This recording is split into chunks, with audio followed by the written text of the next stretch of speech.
Zemmour. Bonjour Éric. Bonjour. Alors les sondages prédisent tous qu'il n'y aura pas de candidat de gauche au second tour de la présidentielle de 2017. Tous les leaders de gauche appellent pourtant à l'unité pour éviter ce remake du 21 avril 2002. Cela ne vous paraît pas la bonne solution, hein? La gauche tremble.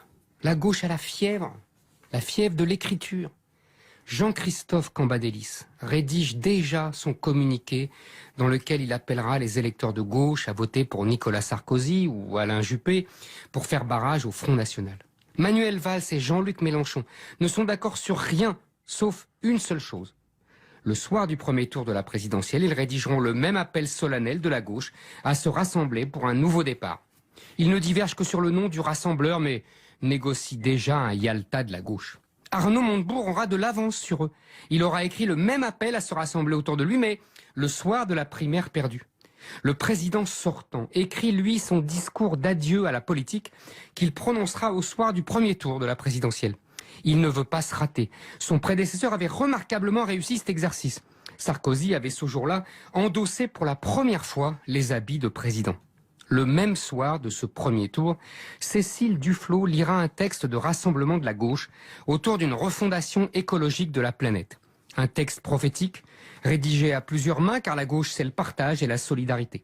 Mais elle ignore encore que personne ne prendra connaissance de ce chef-d'œuvre car son score électoral, qui tournera autour de 1% des suffrages, aura découragé toutes les chaînes d'information à se déplacer. Christiane Taubira, on le sait, est une grande poétesse. Notre Rimbaud de bac à sable est donc en train de forger dans les immenses mais fécondes douleurs de la création un poème à la gloire de la gauche éternelle, la gauche de la diversité, de toutes les diversités, un arc-en-ciel pour mieux faire disparaître le tricolore honni. En prévision de cette même soirée électorale, Emmanuel Macron a demandé à Ségolène Royal de lui prêter son fameux discours prononcé au balcon de la rue Solferino au soir de sa défaite face à Sarkozy en 2007, dans lequel elle promettait à ses admirateurs de les emmener vers d'autres victoires. Macron dira que c'est une phrase de Bernanos. Mais Éric, pourquoi un tel échec annoncé selon vous? Depuis la Révolution française, la gauche a successivement défendu la nation, puis le peuple, et enfin le prolétariat. Mais elle ne prononce plus jamais le mot de la France, comme en parlait encore Mitterrand. Elle dit « la République » ou pire « ce pays ». Depuis la campagne de Jospin en 2002, on sait que le mot « ouvrier » n'a plus sa place dans un programme de candidats socialistes. Quant au mot « peuple », il exhale pour les narines sensibles des hauts dignitaires de la gauche des odeurs rances de pétainisme, de fascisme, voire de nazisme.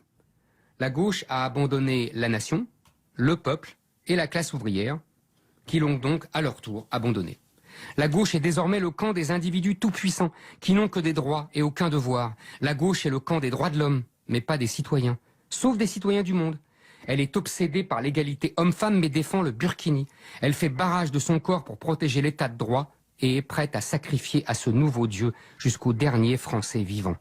La gauche, c'est ce rien. La gauche est aspirée par ce rien. La gauche, ou la fascination du vide. Éric Zemmour, demain nous avons rendez-vous avec Nicolas Domenach et dans un instant c'est le retour d'Alain Juppé avec vos questions au 3210.